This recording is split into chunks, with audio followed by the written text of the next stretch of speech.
Cocoa tea is alive. Contrary to a number of reports circulating on social media, reporters have been reliably informed that reggae singer Cocoa Tea is not dead. Reports surfaced online on Thursday evening that the veteran entertainer had passed away. It is believed that the singer is ill and has been hospitalized. The seriousness of his illness is not known at this time. 10 Cubans on illegal entry charge remanded. The 10 male Cuban nationals who were charged with illegal entry after showing up at a hotel in Trelawney on Saturday were remanded in custody when they appeared in the Trelawney Parish Court on Thursday. Parish Court Judge Paula Archer Hall ordered the Cubans, through an interpreter, to return to court on Friday morning. The men requested assistance from the court to provide legal representation. Reports are that the Cubans were discovered around 2 a.m. on the Excellence Resort property. The court heard that the men were headed from Florida in a boat which drifted to Jamaican waters during a turbulent weather. After the Cubans were spotted at the hotel, the police were alerted. Upon their arrival at the hotel, the cops took the men to the Falmouth police station. They were later taken to the Falmouth Public General Hospital before being taken into custody. Beanie Man announces engagement. Congratulatory messages have been pouring in for veteran dancehall artist Beanie Man after the entertainer announced on Thursday night that he proposed to his girlfriend Camille Lee. In a post to his official Instagram page, the Sima DJ expressed that after 23 years of searching, he finally found the one in his newly minted fiancée. 23 years in the making, but finally found my forever with Camille. She's been my rock, lifting me up and supporting me through every emotional roller coaster. He captured a video of him sliding the ring onto her finger. Her energy and light has brought new life to my music. I couldn't have done it without her by my side. Forever grateful for her love and support, he continued the caption. Beanie Man, whose real name is Moses Davis, and his partner made their relationship official back in November 2021. This is not the first time Beanie Man has been engaged. He was previously married to fellow entertainer The Angel in 2006. They separated in 2010, while their divorce was made official in 2019. Beanie Man was previously linked to media personality Crystal Tomlinson. Fans thought wedding bells would ring, especially when the pair welcomed a daughter in 2018. However, the two called their relationship quits in 2021. Manchester man wanted for attempted murder of his ex-girlfriend. A 30-year-old man is being sought by the Manchester police for the attempted murder of his ex-girlfriend on Caledonia Road in the parish on December 27.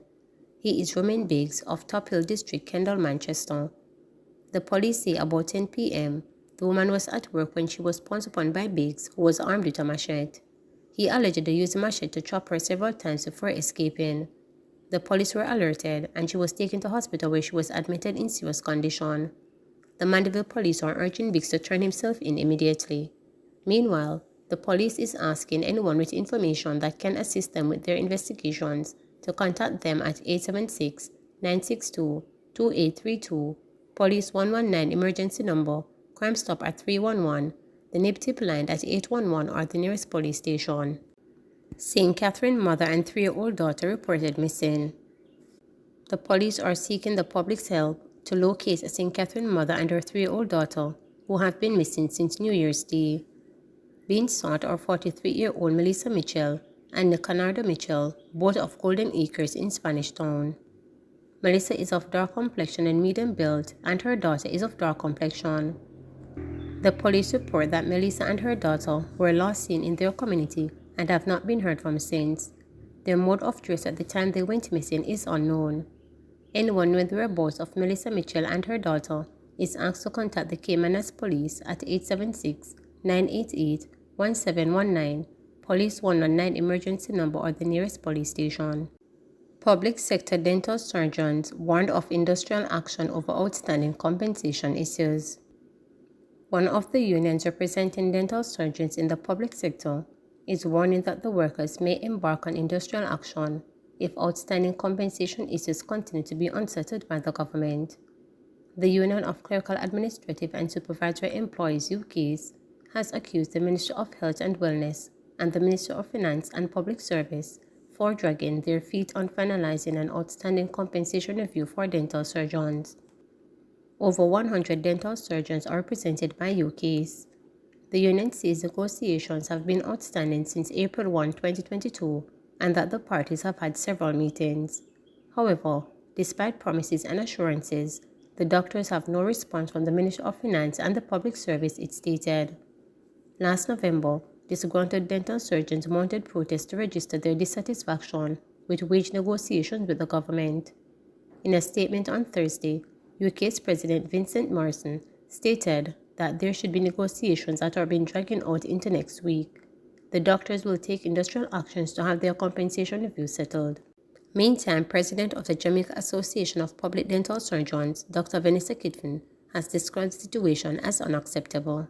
And, the situation is just untenable. The surgeons continue to be restive. We feel as if our concerns are not being addressed, and certainly not being addressed speedily enough. We've been more than patient. This is not the first time we've had to go to taking industrial action to, bring awareness to the struggles that we're having regarding this whole thing. That is a primary concern. We were told at the last meeting that, they understood where we're coming from, and a revised proposal will be presented. But it's just taking way too long, and we hope to hear from them soon to have this matter closed conclusively. PM says brutal beating of 14-year-old girl is worrisome. Prime Minister Andrew Holness lamented that recent beating of a 14-year-old girl in Clarendon as he addressed the media at Berrydale, Portland on Thursday during a tour of damaged roads in the eastern section of the parish. Holness was responding to a question raised regarding the proposed Ministry on Crime and Violence. I saw a terrible video of a young lady being circulated, and I was very distressed by this kind of savage violence being unleashed on a child by adults who seem to have no faculty of understanding that this is something that should not be done, Holness stated. And even after they were taken away, it is as though they have done nothing wrong.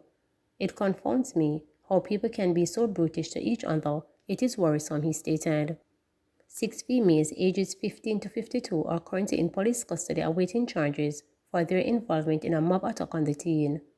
The genesis of the incident is reportedly linked to a love triangle, although the victim herself was not directly part of the romantic dispute. The Child Protection and Family Services Agency, CPFSA, says that it has been made aware of the incident and are currently investigating the matter. It also said it stands ready to provide the necessary support to the child and her family in keeping with its mandate. Security company workers are urged to be vigilant to safety needs of children as they conduct duties on nation's roadways.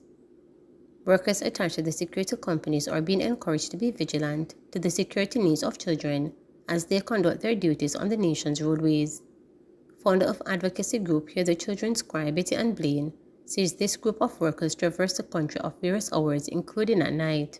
She is appealing to them to take advantage of their work schedule and act decisively if they see children in danger. Meanwhile, older Jamaicans are being called on to mentor and guide young people by offering advice on child safety and other challenges. They are also being encouraged to volunteer in childcare or community-based programs.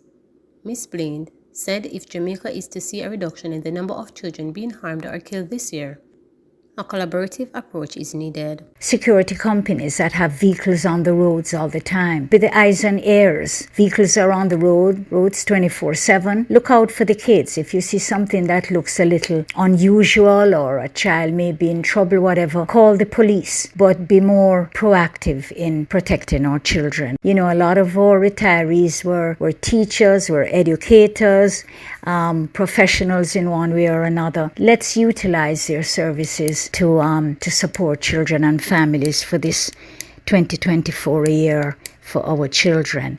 And then finally, all of us as Jamaican citizens have a big role to play. Let us be mentors. Let us look out for our children. Let all of us agree that 2024 is a year for our children.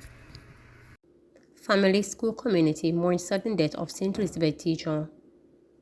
The sudden death of Roger Clark High School teacher Damani Campbell on Tuesday has left his family and school community devastated. Campbell died just months after being promoted to a senior teacher at the St. Elizabeth-based institution. Principal of the school, George Lewis, told reporters that Campbell was the lifeblood at the facility and that his hard work and dedication made way for him to elevate. September 2019, Campbell, a young teacher, would have left Bethlehem Moravian College and joined the staff, and I can jump to the end and tell you that September 2023 he was promoted to senior teacher post in that short time, Lewis said proudly. It is because of his hard work, commitment, and dedication to his profession. It was an earned position. Lewis said the death of the educator has left the school broken. We are grieving, we are broken. Every aspect of school life the man Campbell had ingrained himself into, Lewis said, noting that the young educator is irreplaceable. It is just impossible to replace him, Lewis stressed, noting that with school reopening in a matter of days, the trauma team is expected to be at the institution to provide support to staff and students. Campbell's mother, Novelet Foster, is also reeling from his death. She said his death has shaken the quiet community of Balaclava. His death has shocked the whole nation.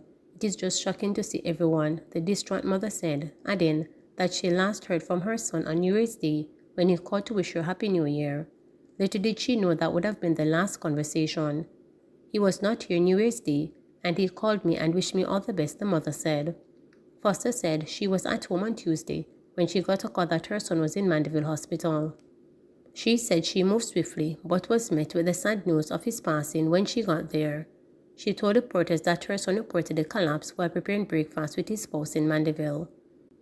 He was with his girlfriend. She said she was doing the tea and he was friend the Franks, and so their backs were turned to each other, and she just heard both. When she turned around, she saw him on the ground gasping for breath. She called the neighbor who rushed him to the hospital, the grief-stricken mother recounted. She remembered her late son as a standout young man who made her very proud. Truck driver held with illegal gun in St. Elizabeth.